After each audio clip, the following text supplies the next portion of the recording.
Hello ನಮಸ್ತೆ ಎಲ್ರಿಗೂ welcome back to my channel. ಇವತ್ತು ಸಿಂಪಲ್ ಆ್ಯಂಡ್ ಟೇಸ್ಟಿಯಾಗಿ ಮಾವಿನಕಾಯಿನ ಹಾಕಿ ಯಾವ ರೀತಿ ಜುನ್ಕನ ಮಾಡ್ಕೊಳ್ಳೋದು ಅಂತ ಇವತ್ತು ಶೇರ್ ಮಾಡತ್ತೀನಿ. ಇದು ರೈಸ್ಗಾಗಿರ್ಬೋದು, ಚಪಾತಿಗಾಗಿರ್ಬೋದು ಅಥವಾ ಖಡಕ್ ರೊಟ್ಟಿ ಜೊತೆನೂ ಅಷ್ಟೇ ಟೇಸ್ಟಿಯಾಗೇ ಇರ್ತೈತಿ.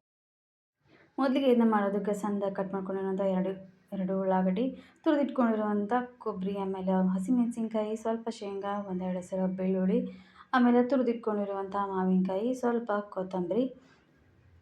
ಇವಾಗ ಇದನ್ನು ಮಾಡೋದಕ್ಕೆ 3ರಿಂದ 4 ಸ್ಪೂನಷ್ಟು ಆಯಿಲ್ನ ಹಾಕಿ, ಆಯಿಲ್ ಚೆನ್ನಾಗಿ ಕಾದ ನಂತರ ಇದಕ್ಕೆ ಸ್ವಲ್ಪ ಸಾಸಿವೆ, ಆಮೇಲೆ ಸ್ವಲ್ಪ ಜೀರಿಗೆ,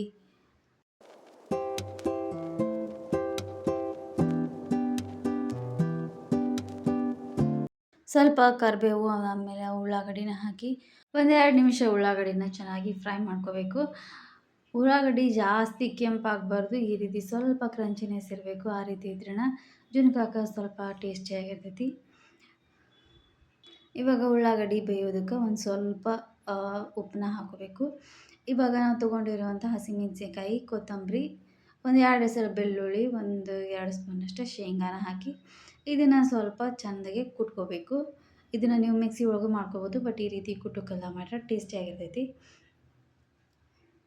ಇದಕ್ಕೂ ಒಂದು ಸ್ವಲ್ಪ ಉಪ್ಪನ್ನ ಹಾಕಿ ಚೆನ್ನಾಗಿ ಕುಟ್ಕೋಬೇಕು.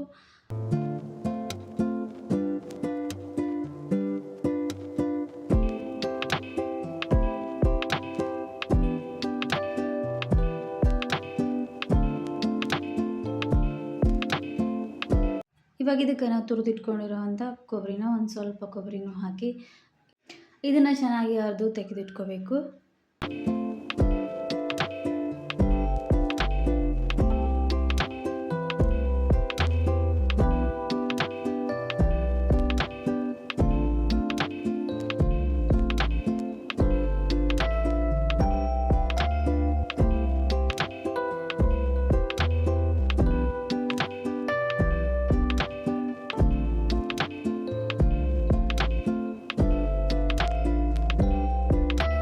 ಈ ರೀತಿ ಈರುಳ್ಳಿ ಚೆನ್ನಾಗಿ ಫ್ರೈ ಆದಮೇಲೆ ಇವಾಗ ನಾವು ಕುಟ್ಟಿಟ್ಕೊಂಡಿರುವಂಥ ಖಾರನ ಹಾಕಿ, ಇದಕ್ಕೆ ಖಾರ ನೀವು ಖಾರಕ್ಕೆ ತಕ್ಕಂತೆ ಹಸಿಮೆಣಸಿನ್ಕಾಯಿನ ಯೂಸ್ ಮಾಡ್ಕೋಬೇಕು. ಇದಕ್ಕೆ ಸ್ವಲ್ಪ ಅರಿಶಿನ ಪುಡಿ, ಇದಕ್ಕೆ ಒಂದು ಸ್ವಲ್ಪ ಅಜ್ವೈನ ಹಾಕಿ ಒಂದ್ಸತಿ ಈ ರೀತಿ ಚೆನ್ನಾಗಿ ಮಿಕ್ಸ್ ಮಾಡ್ಕೋಬೇಕು. ಇವಾಗ ಇದಕ್ಕೆ 1 ಗ್ಲಾಸಷ್ಟು ನೀರು ಹಾಕೋಬೇಕು. ಇದಕ್ಕೆ ನೀವು ಎಷ್ಟು ಮಾಡ್ತೀರಿ ಅದ್ರ ಮೇಲೆ ಡಿಪೆಂಡ್ ಆಗಿರ್ತೈತಿ. ನೀವು ಕನ್ಸಿಸ್ಟೆನ್ಸಿ ನೋಡಿ ಕೂಡ ನೀವು ನೀರು ಹಾಕೋಬೋದು. ಇದಕ್ಕೆ ಬೇಕು ಅಂದರೆ ನೀವು ತೆಳುವಾಗೂ ಮಾಡ್ಕೋಬೋದು, ಇಲ್ಲ ಅಂತಂದರೆ ಗಟ್ಟಿಯಾಗೂ ಮಾಡ್ಕೋಬೋದು. ಇದಕ್ಕೆ ನಾನಿಲ್ಲಿ 1 ಗ್ಲಾಸಷ್ಟು ನೀರು ಹಾಕಿ ಇದು ನೀರನ್ನು ಚೆನ್ನಾಗಿ ಕುದಿಯೋದಕ್ಕೆ ಬಿಡಬೇಕು. ಇವಾಗ ಇದಕ್ಕೆ ನಾವು ಇದನ್ನು ಫ್ರೈ ಆದರೂ ಮಾಡ್ಕೋಬೋದು, ನಾವು ಮಾವಿನಕಾಯಿನ ಈ ರೀತಿ ಆದರೂ ಹಾಕೋಬೋದು. ಇಲ್ಲಿ ತುರಿದಿಟ್ಕೊಂಡಿರೋವಂಥ ಮಾವಿನಕಾಯಿನೂ ಹಾಕಿ ಇದನ್ನು ಚೆನ್ನಾಗಿ ಮಿಕ್ಸ್ ಮಾಡ್ಕೊಳ್ತೀನಿ. ಇದನ್ನು ನೀವು ಫ್ರೈ ಮಾಡೋ ಟೈಮ್ನಾಗೂ ಹಾಕಿ 1-2 ನಿಮಿಷ ಇದನ್ನು ಎಣ್ಣೆ ಒಳಗೆ ಫ್ರೈ ಕೂಡ ಮಾಡ್ಕೋಬೋದು. ಇದಕ್ಕೆ ಮೇಲೆ ಸ್ವಲ್ಪ ಕೊತ್ತಂಬರಿ ಹಾಕಿ ಈ ರೀತಿ ನೀರು ಕುದಿ ಬಂದ ಮೇಲೆ ಚೆನ್ನಾಗಿ ಕುದಿ ಬಂದಮೇಲೆ ಇವಾಗ ನಾನು ಇಲ್ಲಿ ಸ್ವಲ್ಪ ನೀರನ್ನ ಹಾಕ್ಕೊಳ್ತೀನಿ. ಕನ್ಸಿಸ್ಟೆನ್ಸಿ ನೋಡಿ ನೀವು ನೀರು ಹಾಕ್ಕೋಬೇಕು. ಇದಕ್ಕೆ ನಾನು ಇಲ್ಲಿ ಒಂದು ಅರ್ಧ ಕಪ್ಪಷ್ಟು ಕಡಲೆ ಹಿಟ್ಟನ್ನು ಈ ರೀತಿ ಹಾಕಿ ಸ್ವಲ್ಪನ ಕಡಲೆ ಹಿಟ್ಟನ್ನ ಹಾಕಿ ಈ ರೀತಿ ಚೆನ್ನಾಗಿ ಮಿಕ್ಸ್ ಮಾಡ್ಕೋಬೇಕು. ಇದನ್ನು ನೀವು ಕನ್ಸಿಸ್ಟೆನ್ಸಿ ನೋಡಿ ಹಾಕೋಬೇಕು. ನಾನು ಇಲ್ಲಿ ಮೀಡಿಯಮ್ ಕನ್ಸಿಸ್ಟೆನ್ಸಿ ಒಳಗೆ ಮಾಡೋದ್ರಿಂದ ಇಷ್ಟು ಹಿಟ್ಟನ್ನ ಹಾಕಿ ಚೆನ್ನಾಗಿ ಮಿಕ್ಸ್ ಮಾಡ್ಕೊಂಡಿನಿ. ಇದಕ್ಕೆ ನೀವು ಇನ್ನೂ ಸ್ವಲ್ಪ ಜಾಸ್ತಿ ಗಟ್ಟಿ ಬೇಕು ಅಂತಂದರೆ ನೀವು ಇನ್ನೂ ಕೂಡ ಜಾಸ್ತಿ ಹಿಟ್ಟು ಹಾಕ್ಬೋದು. ಇಲ್ಲಿ ಅರ್ಧ ಕಪ್ಪಷ್ಟು ಮಾತ್ರ ಕಡಲೆ ಹಿಟ್ಟನ್ನ ಬಳಸೀನಿ. ಇದನ್ನು ಲೋ ಫ್ಲೇಮ್ ಒಳಗೆ ಒಂದು 2ರಿಂದ 3 ನಿಮಿಷ ಚೆನ್ನಾಗಿ ಅದನ್ನು ಬೇಯೋದಕ್ಕೆ ಬಿಡಬೇಕು.